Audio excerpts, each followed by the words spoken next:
C'est l'histoire d'un club emblématique, d'un projet séduisant, d'un retour rêvé sur la scène européenne pour la première fois depuis plus de 60 ans. Cette histoire, c'est celle du Stade de Reims lors de ces dernières années. Remonté en Ligue 1 en 2018, Reims semblait enfin revenu à sa place dans l'élite, mais 7 ans plus tard, le club est relégué en Ligue 2. Alors, que s'est-il passé? Comme pour ma vidéo sur les stacks, dans cette vidéo, on va tenter de comprendre pourquoi et comment le Stade de Reims est descendu en Ligue 2, parce que vous allez le voir, cette descente est loin d'être un accident. Elle s'explique par une succession de mauvais choix, de mauvaises décisions. On a priorisé le financier plutôt que le sportif par moment. On va donc revenir sur le projet et son évolution lors des dernières années pour tenter de comprendre pourquoi le Stade de Reims est aujourd'hui en Ligue 2. Alors pour ça, un petit peu de contexte, on va remonter dans le temps, on va remonter en 2016, avant le retour en Ligue 1 du Stade de Reims. À la fin de cette saison-là, le club est relégué en Ligue 2. Alors il y aurait aussi beaucoup de choses à dire sur cette période, mais c'est pas le sujet, c'est pas la vidéo d'aujourd'hui. La seule chose qu'il faut retenir, en 2016, le Stade de Reims descend. En 2018, il remonte à l'issue donc de la saison 2017-2018, après une saison vraiment historique, champion de Ligue 2, une attaque de folie. Des records dans tous les sens, des Siebatcheux, 17 buts, Chavaria 14 buts, vraiment une excellente réussite, le tout avec Guillon sur le banc et surtout des mercatos intelligents. Une première restructuration puis des compléments avec une stratégie qu'on peut diviser en 3 axes. La première axe, c'est des joueurs expérimentés, recrutés dans les championnats de France en Ligue 1 ou en Ligue 2. On peut penser à Danilson Dacruz, à Younis Abdelhamid par exemple. Ensuite, on a une stratégie de formation, donc avec des jeunes joueurs qu'on a été formés et qu'on va faire monter en équipe première. On peut penser à Oudin ou à Siebatcheux par exemple. Et ensuite, on a une stratégie avec des joueurs étrangers, notamment la filière belge qui va super bien marcher à Reims, avec notamment Born Engels. Ça fonctionne tellement bien que la saison suivante, en 2018-2019, Reims termine 8ème. Guillon se base toujours sur un recrutement malin et aussi une stratégie défensive, une défense vraiment de fer. À ce moment-là, Reims est presque la meilleure défense du championnat derrière le PSG. La saison suivante est encore meilleure. Reims termine 6ème et retrouve l'Europe pour la première fois depuis plus de 60 ans. C'est véritablement une saison historique. Alors évidemment, à la mettre en perspective parce que c'est la saison Covid. Donc le championnat s'est arrêté plus tôt et puis Reims a bénéficié d'un comptage différent. Enfin voilà, ça s'explique par plusieurs raisons. N'empêche, Reims est de retour en Europe et c'est ça qui compte le plus. Et à ce moment-là, on est donc en 2020, fin des années 2010. Reims est vraiment un modèle. Le Stade de Reims est un club apprécié par tous finalement. Un petit club voilà, qui commence à faire parler de lui. Et puis surtout, c'est une belle réussite sportive. Mais vous le savez, dans le football, ça dure jamais très longtemps et donc la saison suivante est beaucoup plus compliquée. Alors il y a eu des investissements avec au mercato notamment, on peut penser à Valon Berisha. Globalement, c'est un mercato qui est raté. Il y a aussi l'élimination prématurée en Ligue Europa en tour de qualification face aux Servette qui n'était pas prévue. Et c'est une saison un petit peu galère pour le Stade de Reims après une saison 8ème et 6ème. Là, c'est une saison 14ème. Le jeu, on ne s'y retrouve pas trop. Ça va un petit peu marquer le pas. Les supporters commencent à râler par rapport au jeu de Guillon. Voilà, tout ça fait qu'à l'issue de cette saison, Guillon s'en va et c'est le début d'une nouvelle ère, d'un nouveau cycle, et qui dit nouvelle ère dit nouvelle stratégie, et le club va vraiment accentuer sur l'un des pans de sa stratégie qui avait bien fonctionné, c'est la partie trading, donc avec la vente de joueurs issus du centre de formation et la revente, l'achat-revente de joueurs étrangers. Siebatcheux qui était parti à Rennes, pour reprendre l'exemple de tout à l'heure, et puis Engels qui était parti en Angleterre. À ce moment-là, le club prend vraiment conscience qu'il y a quelque chose à faire dans le trading en France avec l'exposition du championnat de France. Nouvel entraîneur, exit David Guillon, arrivée d'Oscar Garcia, coach espagnol, qui est censé mettre dans cette équipe une ambition, une identité de jeu un peu plus intéressante avec de la possession un peu plus offensive pour plaire aux supporters, aussi aux joueurs et peut-être aussi vendre des joueurs un peu mieux. Si on met plein de buts, si on est meilleur, bah voilà, ça va mieux fonctionner. Pour l'instant, le recrutement, c'est pas du tout un problème. Reims continue de bien recruter, il y a des bons coups, on va chercher des joueurs, notamment en post-formation. Par contre, sur le terrain, c'est un peu plus compliqué. Oscar Garcia, ça ne prend pas vraiment, mais il y a de la continuité. Et pour sa deuxième saison, Oscar Garcia est toujours sur le banc. Ça va pas très bien se passer pour le début de sa deuxième saison, en 2022-2023. Et dès le mois d'octobre, les résultats sont pas là. Il se fait virer dans un contexte qui est très compliqué pour lui, où il n'est pas vraiment à Reims, il est en Espagne, il a des problèmes personnels. Et donc c'est un jeune entraîneur qui va prendre sa succession, Will Steele, inconnu au bataillon, il n'a même pas ses diplômes. L'idée de la direction, c'est de se dire, bah, on le laisse sur le banc, si ça fonctionne, on le garde, si ça fonctionne pas, bah, on changera d'entraîneur. Et ça va plus que bien fonctionner, ça va extrêmement bien marcher. Reims va devenir la sensation de cette saison de Ligue 1 et Will Steele, à partir de sa prise de poste, va faire une série d'invincibilité de 19 matchs, record du club. Et là, on voit clairement une identité de jeu claire, il va réussir à relancer des joueurs, relancer cette équipe. Coach charismatique, il y a du storytelling, il y a des trucs à raconter. Reims va vraiment devenir un peu le club bankable et Will Steele, l'un des grands visages de la Ligue 1. Je me rappelle, il y avait une petite compétition avec Didier Digard qui était aussi arrivé à peu près à la même période et Nice qui fonctionnait bien, mais Will Steele va vraiment prendre toute la lumière. Alors ça va un petit peu s'effondrer sur la deuxième partie de saison et notamment dans le sprint final parce qu'on va passer en fait de Reims qui joue le maintien à Reims qui va jouer l'Europe. Les supporters y croient, on se dit mais il y a peut-être une place à aller chercher en conférence. Finalement ça s'écroule un petit peu, Reims termine 11e, assez loin finalement de l'Europe, mais on se dit qu'on a envie de voir plus, on a envie de le voir sur une saison et c'est ce qui va se passer.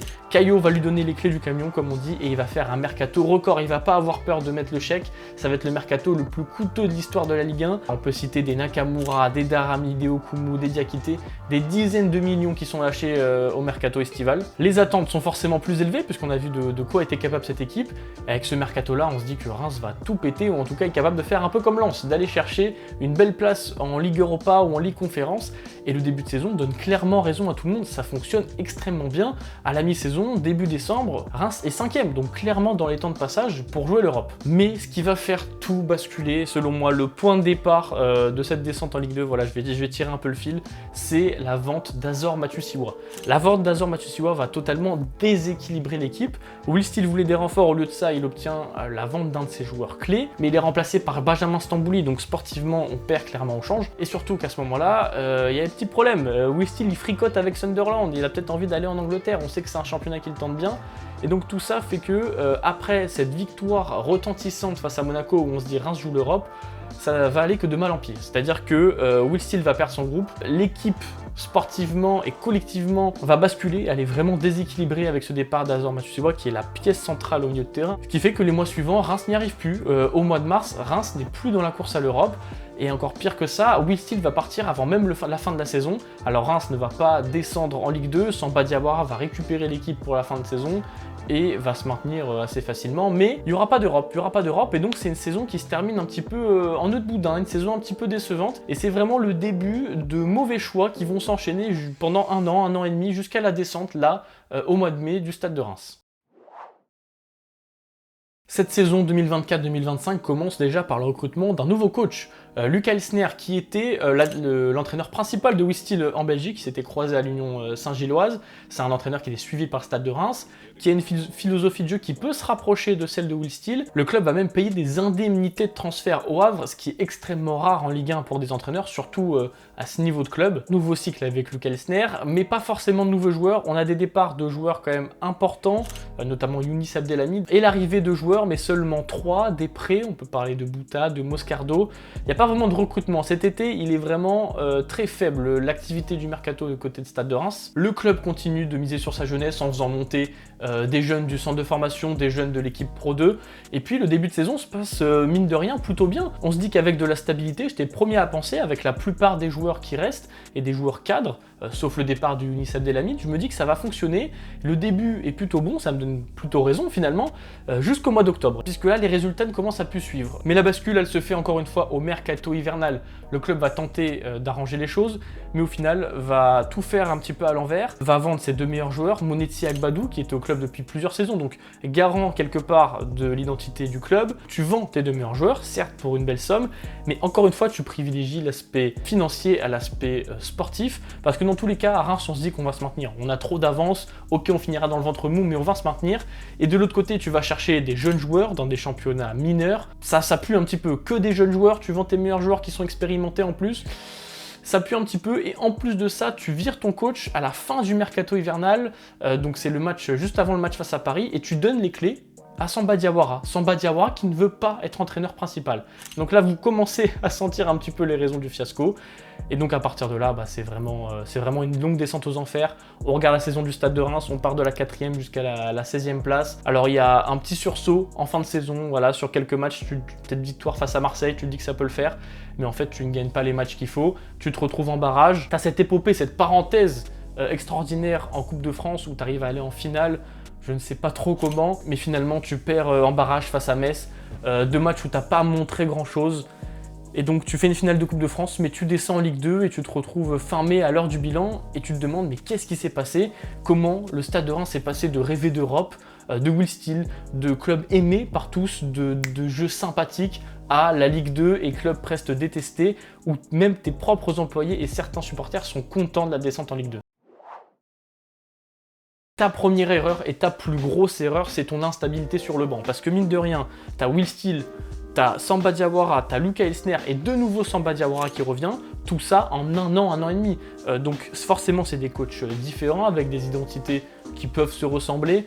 Mais c'est une instabilité qui montre que tu n'as pas de projet long terme, c'est que du court terme. Donc ça, c'est une première champ d'explication. Pour rester au niveau de l'effectif, il y a une stratégie beaucoup trop orientée trading avec des ventes mal compensées. J'ai parlé de Mathieu Siwa tout à l'heure, qui est pour moi le point de bascule du début de la descente aux enfers. Mais on peut parler d'Abdelhamid, on peut parler d'Agbadou, de Mounetzi, même de Richardson, qui sont des joueurs qui étaient des leaders techniques, des leaders de vestiaire, dont tu te sépares et qui ne sont pas vraiment remplacés. T'as pas été chercher le joueur d'expérience. Alors oui, t'as Kipré, qui a finalement été plutôt une bonne satisfaction en début de saison, mais dans tes moments durs, les moments où tu aurais dû avoir ces leaders de vestiaire qui te disent « bon les gars, on se réveille », notamment en deuxième partie de saison, bah, tu les as remplacés que par des jeunes joueurs à fort potentiel. Donc forcément, bah, les mecs ils se disent bah, « moi de toute façon je serai parti, ou je vais changer de club, je m'en fous de jouer en Ligue 2 », enfin voilà. En fait, il n'y a pas vraiment d'attachement, et donc t'as pas ces joueurs aussi qui ont l'expérience d'être capables de réveiller un groupe. Donc du trading, instabilité sur le terrain, des ventes mal compensées, ça c'est ce qu'on peut dire un petit peu dans la stratégie, et sportivement c'est ce qui semble voilà, assez logique. Maintenant sur le terrain, qu'est-ce qui s'est passé? Eh bah, on a une fragilité offensive avec les joueurs qui n'ont pas répondu présent. On a du Darami blessé, on a du Kadra blessé, Ito un petit peu transparent, il n'y a que Nakamura qui a vraiment répondu présent, mais Diakité et Salama, qui sont censés être tes deux attaquants, n'ont absolument pas répondu présent. Donc tu es obligé d'aller chercher un Siebatcheu un petit peu en urgence. Pour compenser cette carence offensive, Diawara se dit sur la deuxième partie de saison, bah, on va tout mettre derrière, donc ce qui fait que tu joues avec une défense à 5, mais ta défense à 5 bétonne tellement qu'au final tu ne produis aucun jeu, et donc c'est un cercle vicieux. T'es mauvais offensivement, donc tu surcompenses défensivement, mais comme tu surcompenses, bah, tu crées pas de jeu, et donc voilà, c'est un cercle vicieux. Tu mets pas de but, alors t'en prends pas énormément, parce qu'heureusement tu as un énorme Yvan Diouf, et donc tu te mets dans une spirale où du fin octobre à fin mars, tu ne gagnes aucun match, et les matchs que tu dois gagner, notamment ce match face à Montpellier, ce match nul, si tu le gagnes, tu te sauves en Ligue 1, tu ne le gagnes pas, et ensuite tu peux te rattraper, tu as la chance de te rattraper, tu as Saint-Etienne, concurrent direct, il suffit de faire match nul ou au moins de gagner, tu perds ce match, et même dans ta dernière chance face à Metz, tu ne produis rien. Et enfin, évidemment, ce que les supporters attendent que je dise, alors on a eu le problème sur le terrain qui découle donc, je vous l'ai dit, d'une stratégie sportive un peu chaotique. Tout ça résulte évidemment de la direction, de ceux qui est en haut. Donc je vais parler forcément de Jean-Pierre Caillot, de Paul-Édouard Caillot et de Mathieu Lacour, qui sont les trois qui décident vraiment au stade de Reims. Et là, il y a vraiment une scission qui s'est installée avec les supporters. Supporters qui ont été présents toute la saison avec des records d'affluence, des stades pleins. On critique souvent Delaune, mais je peux vous dire que cette saison à Delaune, il y avait de l'ambiance, il y avait des supporters. Les supporters ont répondu présent, notamment les Ultrêmes. La direction était tellement persuadée de rester en Ligue 1. Il y avait 4,2% de chance de terminer 16e le 6 mai d'après Opta. La direction était tellement persuadée de rester en Ligue 1 qu'ils nous ont fait aucun changement. C'était finale de Coupe de France et on va rester en Ligue 1 et on fera les changements cet été. La suite, est-ce qu'on peut rester positif? Eh bah, à mon avis, pas forcément, parce que je vous l'ai dit, il y a une scission déjà entre les supporters et la direction. Pas mal de supporters et d'ultras demandent le départ de la direction. Sportivement, j'ai des gros doutes. T'as été chercher un nouvel entraîneur, pareil, je ne connais pas, donc j'ai des doutes sur sa capacité à faire gagner cet effectif. Tout ça fait que tu es dans un contexte extrêmement compliqué. Alors sportivement, voilà, je pense qu'on va pas faire une saison exceptionnelle, mais voilà, on devait vivre une saison historique avec cette finale de Coupe de France qui était le rêve de nombreux supporters. Voilà, la plupart d'entre nous, on n'avait jamais connu ça. Et on se retrouve à être en Ligue 2 de façon honteuse, à se faire détester par toute la Ligue 1, parce que j'en ai pas parlé, mais oui, il y a ce qu'a fait Jean-Pierre Caillot avec le collège Ligue 1 et les droits télé, et les diffuseurs, tout ça. Donc voilà, c'est extrêmement triste, on est passé de Will Steele, de rincer le Brésil, d'avoir une équipe extrêmement offensive, attachante, avec des Ekitike, des Balogun, des Mounetzi, enfin voilà, des joueurs extrêmement attachants, des Yvan Diouf, des Abdelhamid qu'on adorait, à des joueurs qu'on ne connaît même pas, enfin des mecs de 18-19 ans qu'on ne connaît pas, qui n'ont aucune identité de jeu, qui ne respectent pas le club, en tout cas qui ne moulent pas un maillot.